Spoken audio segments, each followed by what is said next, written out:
Hey guys, it's Emma Vigling with TYT Politics. I hope everyone's having a great day. I'm coming to you live. Just a quick plug, don't forget to check out Jordan's coverage and mine a little bit of Hurricane Harvey. And tonight, live on Facebook, Nomiki is going to be going to the Defend DACA rally. I believe it's in New York, so definitely check out all that coverage. I won't leave you hanging, I'll get right to it. So two centrist Democrats are in the news today. A Politico piece and a Washington Post piece about Senator Joe Donnelly of Indiana and Senator Claire McCaskill of Missouri. The title of each of those articles are as follows. The Washington Post one about Joe Donnelly, less resistance from Democrats up for re-election next year in states Trump won, and the Politico one about Claire McCaskill, why Claire McCaskill is holding her fire. So right off the bat, you can see that this is about Democrats being weak again, or at the very least playing towards the center. And that's exactly what's happening, and I'm going to break down why that's a losing strategy, even though they are in two red states, Indiana and Missouri. So, of course, Trump won those states. The traditional Washington narrative is then you, of course, must play towards the elusive political center that doesn't really exist outside of Washington, but everyone in Washington, all the insiders, think that that is the center in the country, even though the center of Democrats and Republicans is currently center-right and also massively tilted towards corporations, while the country is extremely populist, as evidenced by the rise of Bernie Sanders and, unfortunately, the rise of the false populist Donald Trump. So these states, yes, they are red. Trump won the state by around 500,000 votes, 56.5%, with around 1.56 million votes, and Clinton got 37.5%, a little over 1 million. Gary Johnson actually got around 300,000 votes with, 5% with 130,000 votes, sorry, not 300,000.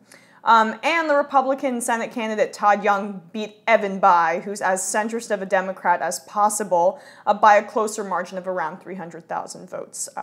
I confused those two numbers earlier.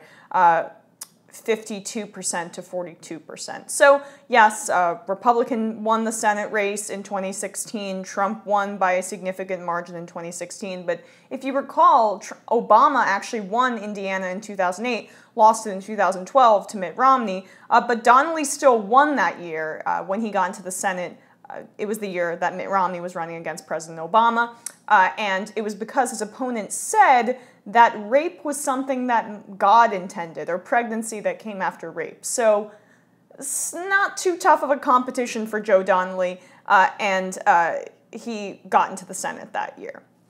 In Missouri, let's talk about Claire McCaskill's state. Trump won by almost identical margins, actually, in Missouri, 56.4% to 37.9% for Clinton, with around 500,000 votes in between.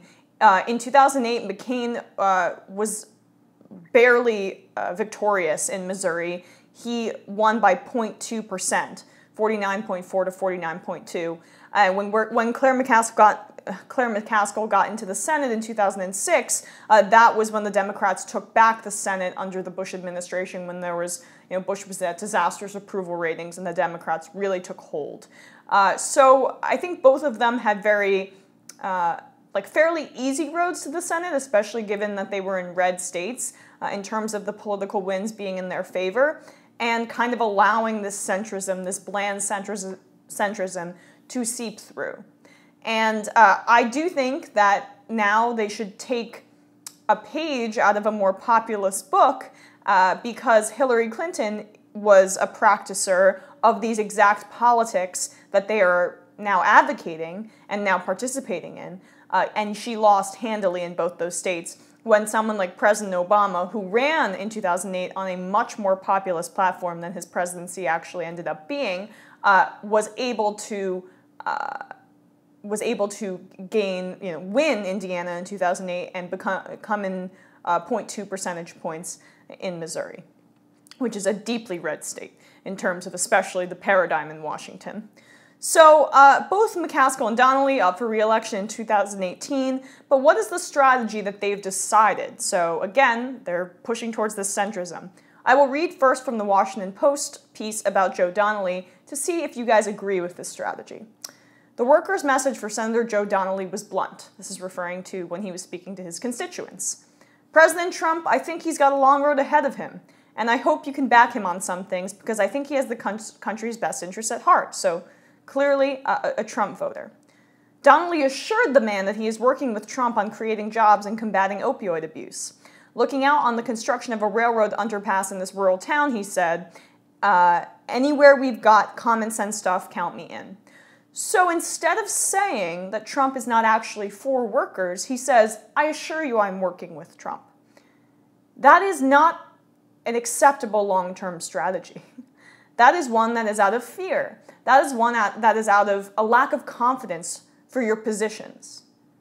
Because if you're just trying to backtrack and say, you know, I actually like Trump somewhat, I'm not with the rest of those Democrats who are against him, that doesn't really say anything about what is bad about Trump, why people don't like Trump, why his policies are disastrous for this country. Positions out of fear. How does that work? It doesn't work well. Strength is what works for politicians and for leaders. And people want leaders. People that have strength and stick to their convictions and have strong policy goals. And you know what? The policy goals that supposed progressives and supposedly Democrats share are the ones that Americans actually believe in. But unfortunately, the Democratic Party has not caught up to where the American people are and aren't even close. And I bet if you asked this worker if he was for Medicare for all, he'd say yes. But instead, now we run from Trump. The article continues. There is no place for white supremacy, for neo-Nazis, for KKK in the United States of America, Donnelly declared to standing ovation. Good. He later told reporters that Trump's remarks were way off the mark and that he had hoped the president might choose his words more wisely on these types of issues. This sounds like what Ted Cruz would say about this statement, or what Ted Cruz has said about Trump's response to Charlottesville. It's not that he didn't choose his words wisely, it's that he completely appealed to and appeased Nazis and KKK members.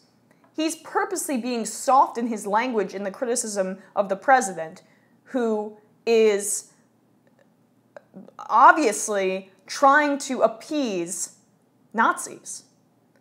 That is not strength. That is weakness. That is the opposite of strength. And weakness is a failing political strategy. It is a terrible political strategy, especially when it comes to prime evil, which is Nazis in America. So this guy doesn't even have a backbone to stand up to Trump's love of white supremacy in America. In an interview, Donnelly relayed what he's heard from, I want to start earlier. That's as far as Donnelly went, and he otherwise steered clear of open conflict with Trump, touting instead his own bipartisan initiatives to crack down on corporate outsourcing, address the opioid epidemic, and beef up military readiness and service for veterans. So, more war. In an interview, Donnelly relayed what he's heard from Indiana voters over the past 8 months. Be with him and don't try to give him a hard time just because he's the president. That's pretty universal. It's not just because he's the president, it's because his ideas are awful. And as a Democrat, you should say, no, these are our ideas. I'm a liberal, I'm a progressive, these will be my ideas. And this is why they're better than Trump. We want to raise the minimum wage, we want to help you out, we want to give you universal health care. We want to cut taxes we want to raise taxes on the wealthy. We don't want to cut taxes for the rich like Donald Trump. We don't want to take health care away from 22 million people. But instead, no, I'm going to work with Trump to help him screw over the American people with Gary Cohn and Steve Mnuchin, two very rich individuals and his entire cabinet of billionaires. So please vote me back into office. Even though Hillary Clinton, who was perceived as the Washington insider who was in bed with these billionaires, is actually the losing political strategy, but I'm going to keep going down that road. Okay, sure. As much as any congressional Democrat, Donnelly has complied with those wishes. He has voted for more Trump cabinet nominees than all but 4 other Democratic senators and was one of the 3 Democrats to vote to confirm Neil Gorsuch as the Supreme Court justice. He has also sided with Republicans on some efforts to overturn environmental regulations. By the way, I tweeted this out today. New litmus test. Sorry, Democratic Party. If you aren't completely militant in your attempts to combat climate change, you're done. That's my litmus test in terms of Medicare for all as well. Sorry, I'm adding that to the list. Deal with it. So it's not that surprising when you follow the money. In his career, Donnelly has received $2.3 million from finance, insurance, and real estate, $1.8 million from lawyers and lobbyists, $8.7 million from health insurers and big pharma, and $300,000 from energy and natural resources, aka big oil.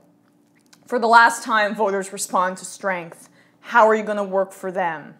Not just, I know you kind of like Trump and voted for him, even though his approval rating is so disastrous and I can't attack him on his ideas. Oh God, I'm such a little pansy.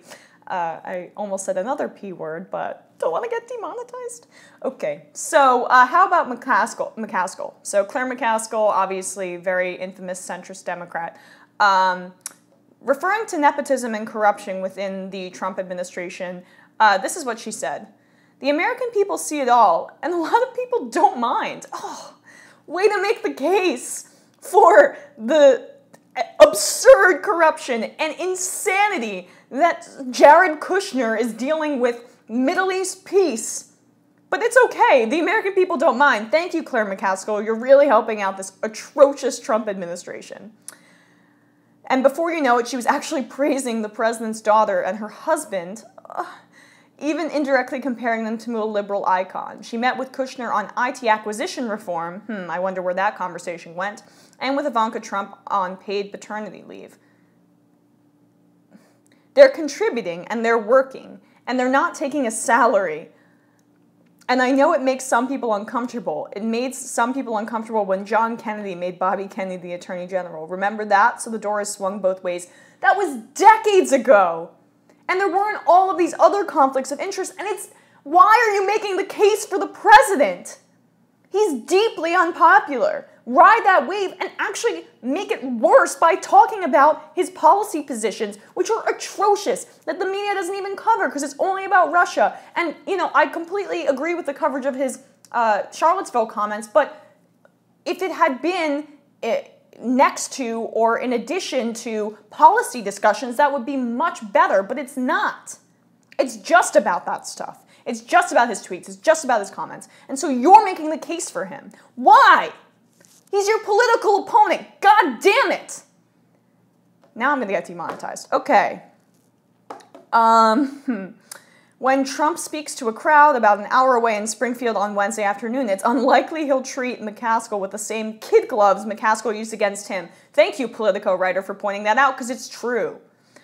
He's already launching an opening salvo at McCaskill, arguing that the most vulnerable Democratic senator heading into the 2018 election, saying CM is opposed to big tax cuts. That tweet marked the unofficial start of what would be a 2-year GOP-wide effort to disparage and eventually defeat a woman many of them believe held onto her seat in 2012 only by an unethical chicanery.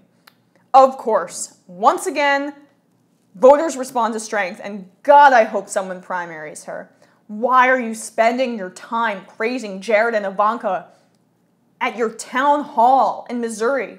Why don't you talk about some of the policies that Democrats are... Because McCaskill is not at the forefront of those fights. That's Bernie Sanders. That's Elizabeth Warren. That's even someone like Sherrod Brown. I mean, she is not involved in those discussions in the Senate because she is a centrist / right-wing Democrat. And it is embarrassing that this is what our party does. I mean, look, I identify as a liberal. I hope to vote Democrat in the future. You know, I don't mean to say are, but this is embarrassing that they are so weak and they are constantly playing towards Trump's base when Trump's base is not static. It's fluid. And they voted for him because they thought that he was going to bring them jobs. So say why he's not going to bring them jobs and talk about policy because people are dying for that. How about McCaskill's donors? $5 million in her career from lawyers and lobbyists, $3 million from finance, insurance, and real estate, $1.6 million from health, and $460,000 from energy and natural resources. So the list goes on and on.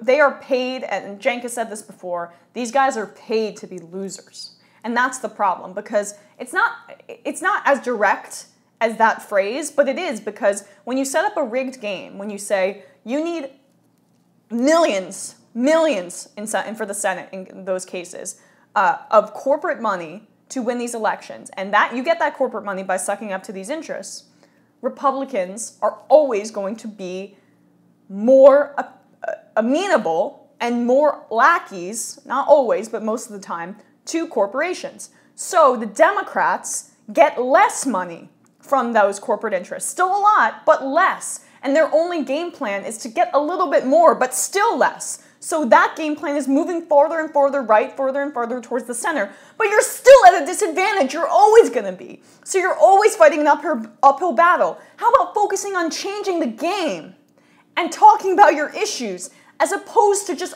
always fighting a losing battle and hoping against hope that you will win when the odds are entirely against you? It's math. All right, so I hate the weakness. I just hate it. And that's about it. I'm not crying. People always say that. Do I have a crying voice? I don't know. Although I have cried on air, so that's probably not a good thing for me to be saying right now, because proof's in the pudding. I've done it. But I do cry at everything. I cried in the Guardians of the Galaxy 2 recently when little tree Groot was getting bullied. Also, passionate and a little whiny. I doubt you'd say that about a man. Thank you, Brent. Have a good day, guys.